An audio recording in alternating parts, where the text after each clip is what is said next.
sanggeusna urang zikir kemudian tafakur kemudian muraqabah dibere ku Allah mata hate urang caang jeung makhluk ulang pepegatan sanyadan zahir nama biasa jeung makhluk ngobrol bersama samobil rejeng biasa dahar segala rupa teu kajahoan tama urusan batin padahal nyana geus teu ta'alluq kana urusan kitu jeung Allah be sebab tingkahna manusia dalam rangka suluk beda-beda.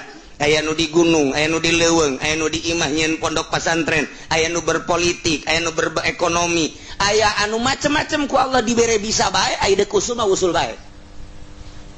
Aya de kusuma usul bae, kurang kumaha sugihna Sidina Abu Bakar Siddiq da ketika dititah perang teh ngabodalan perang 1000 onta. Ya Allah, hiji onta 10 juta kali 1000 bae heulanan.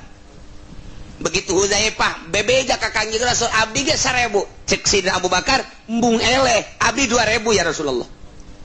Masya Allah berarti kan lain jelema leutik dina dunia sugih tapi kok menjadi khulafaur rasyidin waliyun min auliyaillah haram ka nerakana ge. Jadi kumaha tuh harta tinggal harta nyana geus leupas tina ta'alluq terhadap harta.